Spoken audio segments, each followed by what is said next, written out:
I'm Lee Hansen for Betty Crocker Kitchens, and I'm going to show you the basics of pastry bags and pastry cones, which are used to decorate cakes and cupcakes. I'm going to start with showing you how to make a pastry cone. You can make them out of cellophane, wax paper, or parchment paper, and I'll show you how to make them out of parchment paper. To start, roll your parchment paper out. You want to get a perfect square, and actually we're going to cut that square right in half to make a triangle. One trick is to just fold this edge up until it meets the top edge, then crease it, and then cut along this line.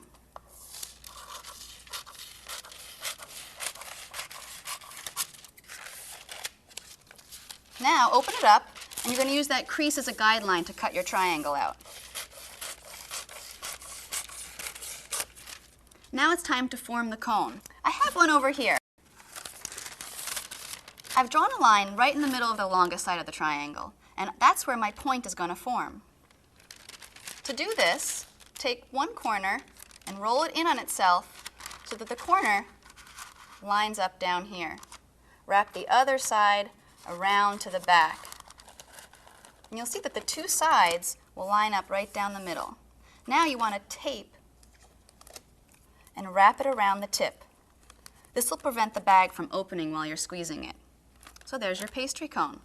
To fill it, hold it in your hand, take a spatula, put some frosting on it, place it slowly into the bag, then pinch your fingers down on it and slide the spatula out. Now, fold the edges down, and you have your pastry cone. You can always cut a small hole or even a large hole, depending on what kind of piping you're doing. Now, I'll show you how to work with a pastry bag. You can use disposable bags or reusable ones. This one's a reusable one. You're going to need couplers and tips to go along with this. Open the bag and place a coupler inside.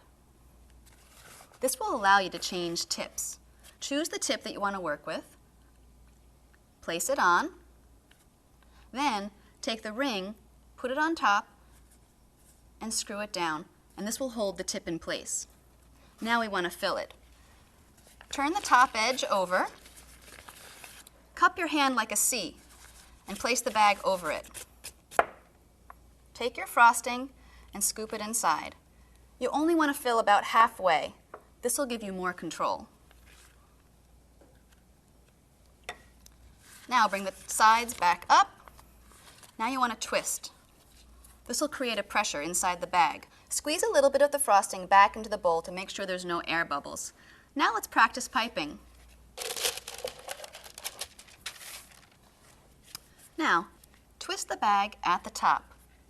You're going to grasp it like this, and this is where you're going to squeeze. Guide with your other hand. I'm going to do some lines. Now, that's a pretty straight line.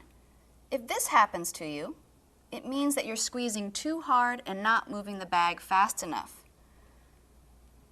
If this happens where it gets little breaks, it means you're not squeezing hard enough and you're moving too fast. So try to get a balance. Just keep practicing going back and forth. I'm using a round tip. Why don't we try a different tip to see what it can do? The great thing about these pastry bags is that you can change the tips and get different piping effects. Let's try a star tip. Let's start with the shell border. You're going to angle your bag at about 30 to 45 degrees, touch down to the paper, squeeze and hold in place until it starts to bulge. Then release the pressure, pull down, and let's repeat. The act of releasing pressure is called tailing off. Ideally, it'll come to a nice point. Overlap that point with the next one and continue. To make a rosette, you hold the bag perpendicular to the surface, squeeze, rotate the bag, and then a quick motion of the wrist to tail off. So there you have some ideas of what different tips can do. A pastry cone is great for lines or writing. I'll show you how to write. To do a letter, a great way for beginners is what I call bubble letters. Start with a dot by squeezing and holding in place, pulling straight, squeezing and holding in place again to tail off.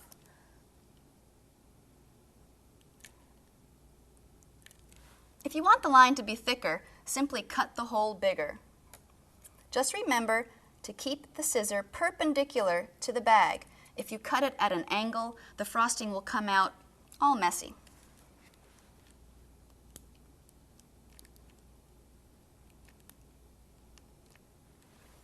So those are a few basic tips. Have fun decorating. I'm Liv Hansen for Betty Crocker Kitchens. For more recipe videos, visit lifemadedelicious.ca.